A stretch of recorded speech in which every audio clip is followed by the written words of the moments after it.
Assalamualaikum warahmatullahi wabarakatuh. Selamat pagi anak-anak semuanya. Selamat berjumpa kembali dengan Bu Guru. Bagaimana kabar kalian hari ini? Semoga semuanya sehat walafiat dan tetap bersemangat ya anak-anak ya. Oke anak-anak, pada pagi hari ini pembelajaran mari kita awali dengan membaca basmalah bersama-sama. Bismillahirrahmanirrahim. Terima kasih anak-anak semuanya. Hari ini kita akan belajar IPA, melanjutkan pembelajaran yang lalu. Kalau dulu kita sudah belajar tentang kelainan-kelainan pada organ gerak pasif atau pada tulang, maka sekarang kita akan belajar tentang kelainan gangguan pada alat gerak aktif atau otot manusia.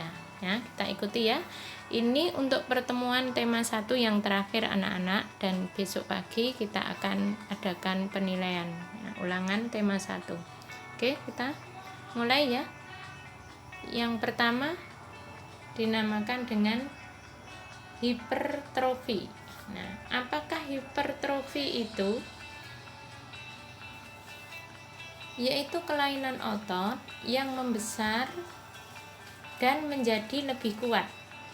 Jadi otot itu merongkol, itu kayak binaraga itulah anak-anak. Nah, itu bisa bagi yang menginginkan seperti itu bisa juga dengan cara apa? Dengan cara olahraga dan latihan-latihan yang berat dan terus-menerus ya anak-anak, angkat besi dan sebagainya, nanti tangannya itu atau ototnya itu akan membesar. Nah, itu dinamakan dengan hipertrofi. Kemudian yang kedua adalah atrofi. Nah, atrofi itu apa? Nah, atrofi adalah kelainan otot yang mengecil, melemah, dan fungsinya otot juga menurun. Jadi ini kebalikannya dengan hipertrofi. Nah, kalau atrofi ini malah mengecil. Ya. Kemudian ototnya mengecil sehingga tulangnya ini akan kelihatan kecil sekali. Nah, seperti yang ada pada gambarnya ini, yang kalian perhatikan, ini biasa melanda untuk orang tua, orang yang sudah lanjut usia, tinggal kulit pembungkus tulang. Nah, hal ini disebabkan apa anak-anak? Adanya penyakit polimilitis yang dapat merusakkan sel saraf pada ototnya. Oke, kita lanjut. Berikutnya adalah stiff atau kaku leher. Nah, apa yang dinamakan dengan stiff atau kaku leher? Ini adalah kelainan yang disebabkan adanya peradangan otot trapesius leher. Ya, ini akibat gerakan yang menghentak secara tiba-tiba atau salah gerak. Ya, kalau kita bergerak secara tiba-tiba, nah ini gambarnya ini ya. Nah, itu kita bisa stiff atau salah leher. Jadi yang cedera nanti di lehernya, kaku. Nah, kemudian selanjutnya kita lanjut.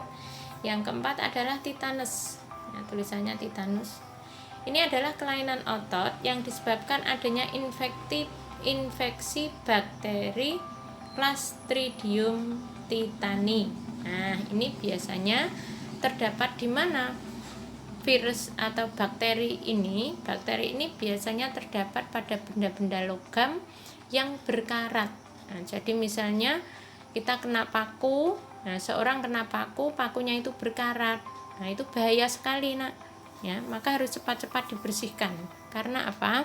Karena bakteri ini akan bisa ikut aliran darah ke seluruh tubuh yang menyebabkan tubuh seseorang itu akan mengalami gejala yang panas tinggi sampai kejang-kejang itu. Nah, ini bisa menyebabkan kematian, dan ini terjadi sangat cepat sekali ya. Jadi panas, kejang-kejang, bawa ke rumah sakit, nah udah meninggal juga ada ya. Jadi ini sangat berbahaya sekali, maka anak-anak hati-hati kalau dengan benda-benda yang berlogam, yang berkarat seperti paku logam dan sebagainya. Dan yang kelima adalah salah bantal.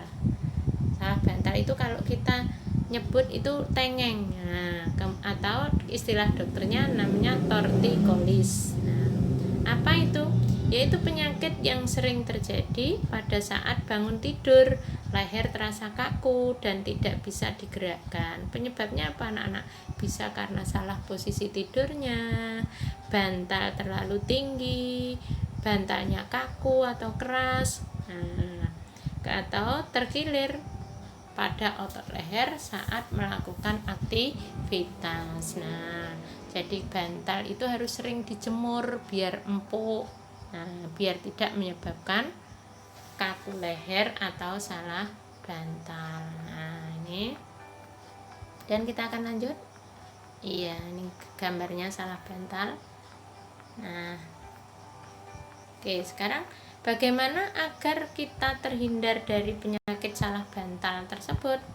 Nah, yang pertama, posisi tidur harus nyaman. Jadi saat kita tidur, posisi tidurnya harus nyaman. Yang kedua, jangan menggunakan bantal terlalu tinggi.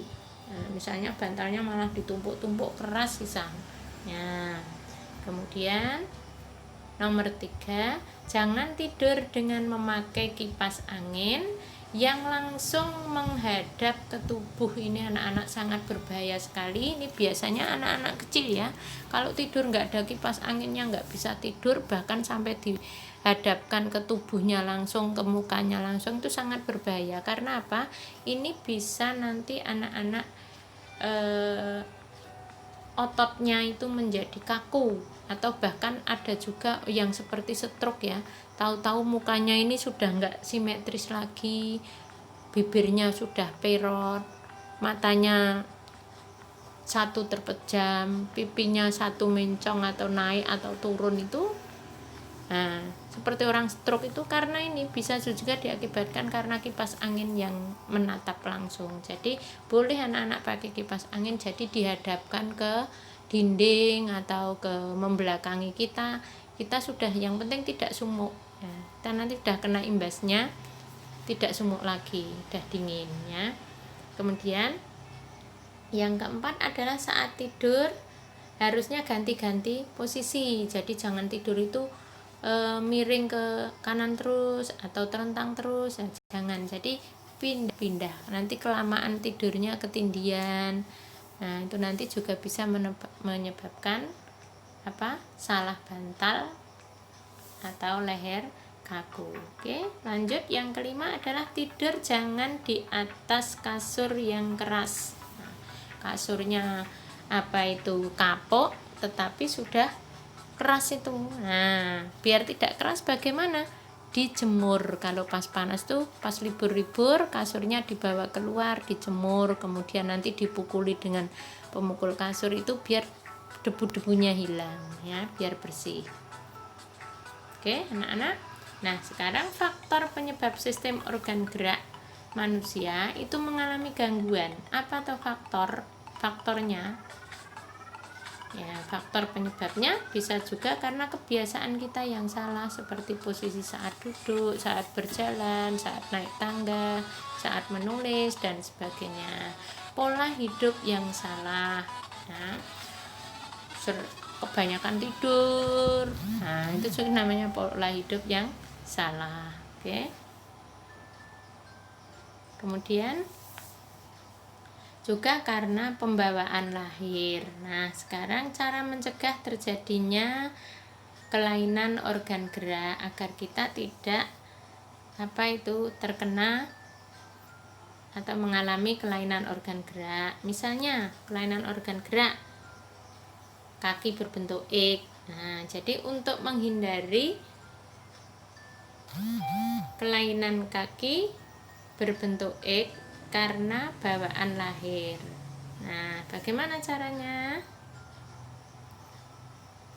Yaitu kalau sudah bawaan lahir tidak bisa disembuhkan, tetapi bisa dicegah.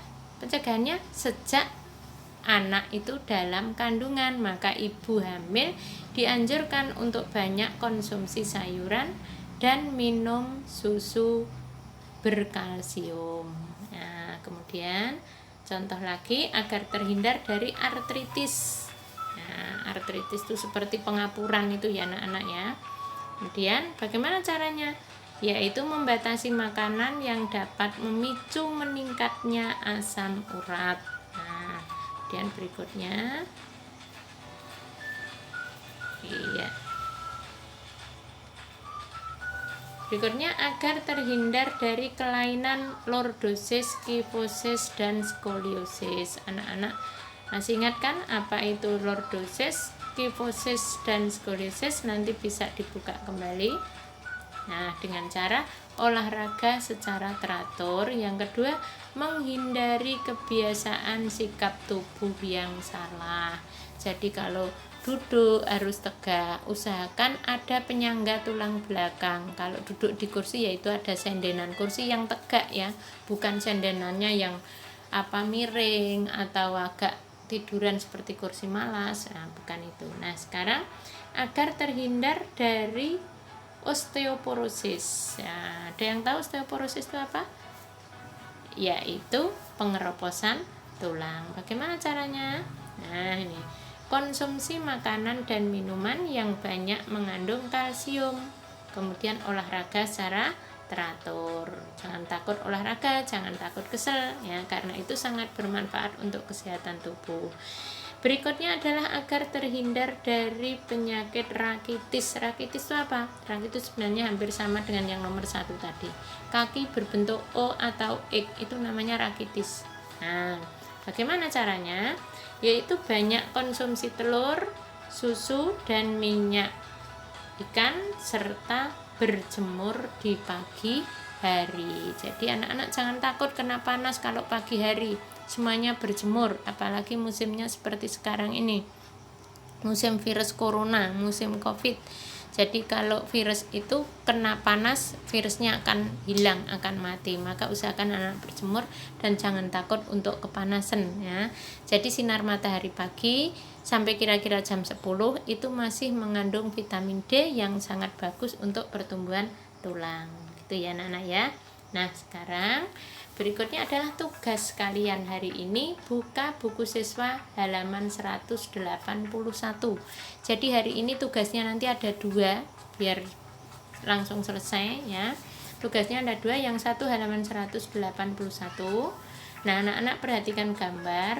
Ini sudah saya beri nomor ya. Di buku kalian ada halaman 181, nanti dicocokkan nomornya. Yang beri nomor 1 ini ya, gambar orang tidur. Apa yang akan terjadi jika orang melakukan gerakan-gerakan berikut? Nomor 1, dia tidur sambil membaca. Lah, apa akibatnya nanti? Nah, yang dimaksud akibat ini nanti jangan akibat terhadap mata loh ya, tapi jangan organ yang lain, tetapi terhadap organ gerak, terhadap tulangnya itu nanti apa akibatnya. Jadi yang dimaksud di sini adalah akibat terhadap tulang atau organnya gerak. Yang kedua, ini anak sedang membawa beban yang sangat berat.